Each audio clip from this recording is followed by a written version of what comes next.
और जिस तरीके का समर्थन और सहयोग जनता दे रही है, मैं कह सकता हूं कि इस बार आरएलडी और समाजवादी पार्टी के गठबंधन की सरकार बनने जा रही है। बताओ गठबंधन के पक्ष में हो कि नहीं हो? जब से हैंडपंप और साइकिल आई है, भारतीय जनता पार्टी के लिए दरवाजा बंद हो गए। बताओ, साइकिल और हैंडपंप साथ साथ हैं कि नहीं है? इसलिए मैं कहना चाहता हूं कि ये चुनाव उत्तर प्रदेश के भविष्य के साथ साथ देश के लोकतंत्र को बचाने का भी चुनाव है। ये देश बड़ी मुश्किलों से न जाने कितने लोगों के शहीद होने के बाद लोगों ने जान निछावर कर दी, उसके बाद हमारा देश आजाद हुआ। और ये बात मैं इसलिए कह रहा हूं कि भारतीय जनता पार्टी के लोग अगर दोबारा सत्ता में आ गए तो जो बाबा साहब भीमराव अम्बेडकर जी ने संविधान दिया था, उस संविधान को भी खत्म कर देंगे। इसलिए उत्तर प्रदेश के भविष्य का चुनाव है, लोकतंत्र को बचाने का चुनाव है और बाबा साहब का दिया हुआ संविधान, उसको बचाने का चुनाव है। 4.5 साल और लगभग 5 साल गुजर गए। बताओ क्या विकास हुआ? ये सबसे बड़ा सवाल है। जिन लोगों को जनता ने समर्थन दिया, जिन लोगों को जनता ने समर्थन दिया कि हमारे किसानों की आय दोगुनी हो जाएगी, यहां जितने लोग मौजूद हैं ये किसान बैठे हैं और किसान के बेटे खड़े हैं। बताओ आपका क्या भविष्य बना है? क्या किसी किसान की आय दोगुनी हो गई? जो आप पैदावार कर रहे हो, क्या उस पैदावार की सही कीमत मिल गई? ना आय दोगुनी हुई। और अगर हिसाब किताब लगाओगे तो हर एक की कमाई आधी हो गई। और जो महंगाई बढ़ी है, आज अगर महंगाई का हिसाब किताब लगा लो तो लगातार महंगाई बढ़ रही है। डीजल पेट्रोल महंगा हो गया कि नहीं हो गया? और किसी किसान को खाद नहीं मिली। बताओ खाद मिली कि नहीं मिली? बताओ, ऐसी सरकार है जो किसान का दुख दर्द नहीं समझ रही, मजदूर का दुख दर्द नहीं समझ रही, हमारे नौजवानों के भविष्य को खतरे में डाल दिया। अब हमारे बाबा मुख्यमंत्री कहते हैं कि सरकार आएगी तो गर्मी दूर कर देंगे, गर्मी निकाल देंगे। यही कह रहे हैं ना कि नहीं कह रहे हैं? लगता है हमारे बाबा मुख्यमंत्री जी किसी ठंडे प्रदेश के हैं। ये बाबा मुख्यमंत्री जो कह रहे हैं कि हम गर्मी निकाल देंगे, हम उन बाबा मुख्यमंत्री को कहना चाहते हैं, गर्मी निकले ना निकले, लेकिन समाजवादी सरकार आएगी तो भर्ती निकलेगी, चाहे हमें फौज में भर्ती निकालनी पड़े। बताओ, फौज में भर्ती, पुलिस में भर्ती निकालनी चाहिए कि नहीं निकले? ये गर्मी निकालने वालों को हम कहना चाहते हैं कि पुलिस में और फौज में भर्ती निकलेगी, क्योंकि हमें नौजवानों का भविष्य बेहतर बनाना है। मैं जिस समय 2017 का चुनाव लड़ रहा था, मैं 2017 का जब चुनाव लड़ रहा था तो देश के बहुत बड़े पत्रकार, उन्होंने मुझसे पूछा कि इस चुनाव में आप क्या देख रहे हो, क्या आप इस चुनाव में नया क्या देख रहे हो? 2017 की बात कर रहा हूं मैंने उस समय कहा कि मैं नए नौजवानों को देख रहा हूं, जिनके जो नौजवान हैं, जो अपना भविष्य बनाना चाहते हैं, जो जमाना बदला है उस जमाने से जुड़ करके आगे बढ़ना चाहते हैं। जब उस पत्रकार ने पूछा कि आप क्या चीज देख रहे हो चुनाव की रैलियों में, मैंने कहा कि चुनाव की रैलियों में जो मैं देख रहा हूं वो नौजवान जो मुझे दिखाई दे रहे हैं वो आज अपने पैरों के पर चलना चाहते हैं, अपना भविष्य बनाना चाहते हैं।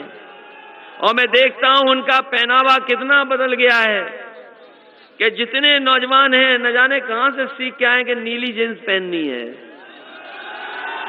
मैं अभी सड़क पे देख रहा था और जाते हुए देखना बुजुर्ग भाइयों, ये नौजवान नीली जींस पहन करके चल रहे हैं। इनका पहनावा बदल गया, इनके हाथ में मोबाइल है, ये दुनिया को समझते हैं, दुनिया की जानकारी रखते हैं। शायद ये 10-15 साल पहले जमाना नहीं था। तो मैंने 2017 में कहा था कि नए लोग देश को बनाना चाहते हैं, समाज को बनाना चाहते हैं और कुछ कर गुजरना चाहते हैं, अपनी मेहनत से अपने सपनों को पूरा करना चाहते हैं। लेकिन भारतीय जनता पार्टी ने, आप हिसाब किताब लगा लो, जब से आए हैं तब से नौजवानों के भविष्य में अंधकार डालने का काम किया है। ये बाबा मुख्यमंत्री जी क्या दिलाएंगे? स्मार्टफोन जो सांड नहीं पकड़ पा रहे। बताओ, बात कर रहे मोबाइल की और सांड तक पकड़ नहीं पा रहे हैं।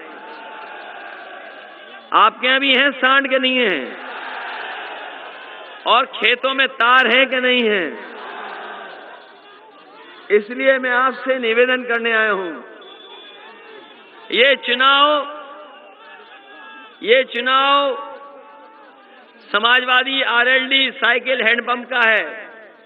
यहां पर साइकिल चुनाव लड़ रही है, इसलिए हैंडपंप वालों खूब हैंडपंप चलाइए और साइकिल को दौड़ाइए। बताओ, साइकिल को दौड़ाओगे कि नहीं दौड़ाओगे?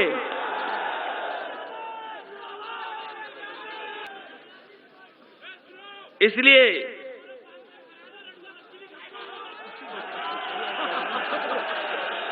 अरे रड़ुआ का जमाना बता रहे हो कि आ गया है?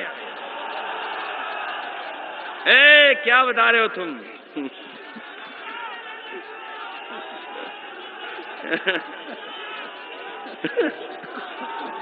नौजवान,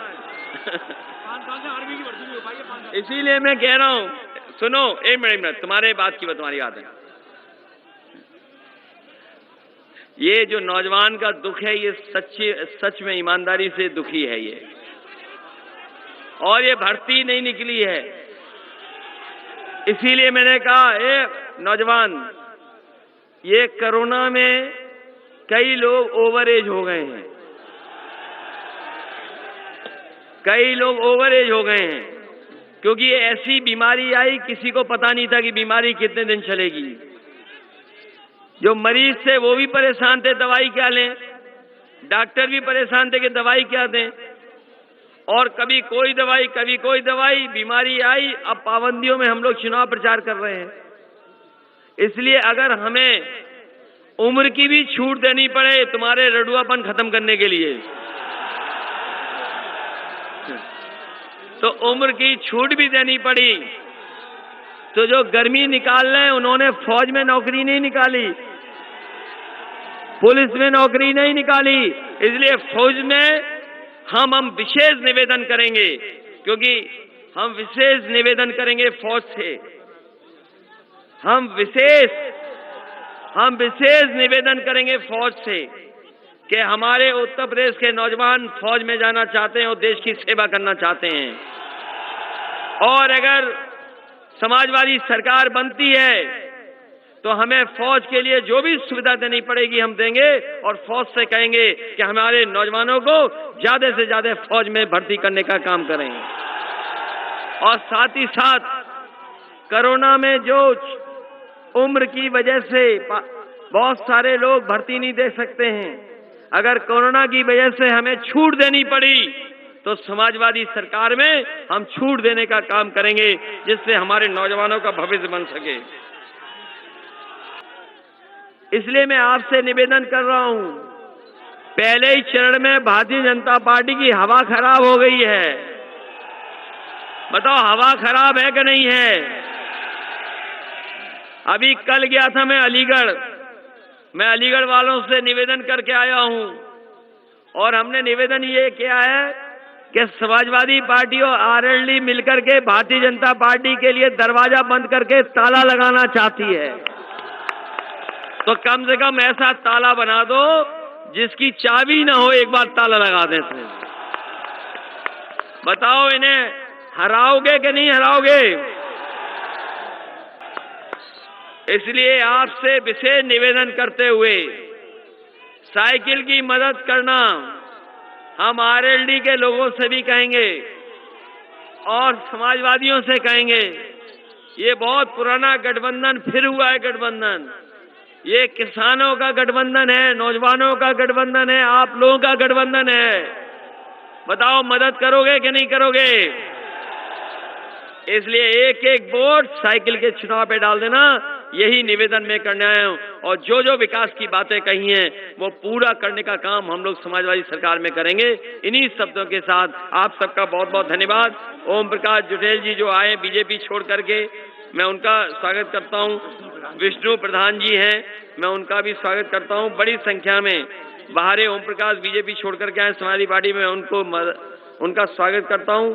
साथ ही साथ जितने भी हमारे नेता और कार्यकर्ता हैं, मुझे उम्मीद है कि इस चुनाव में अपने घर घर जाकर के, अपने इलाके में, अपने गांव में समाजवादी पार्टी की मदद कर देंगे, जिससे आने वाले समय में एक ऐतिहासिक जीत हो और एक उत्तर प्रदेश में नई सरकार समाजवादियों की, जिससे हम किसानों का और नौजवानों का भविष्य बेहतर कर सकें। हमें उम्मीद है आपका एक एक वोट साइकिल के चुनाव पे पड़ जाएगा। आप सबका बहुत बहुत धन्यवाद और मैं बधाई देता हूं कि कम समय में, बहुत कम समय मिला, उसके बावजूद भी इतनी बड़ी संख्या में आप लोग आए हैं। मैं आप सभी का बहुत बहुत आभारी हूँ। बहुत बहुत बधाई इस कार्यक्रम के लिए। स्वागत है। समाजवादी पार्टी को वोट दें।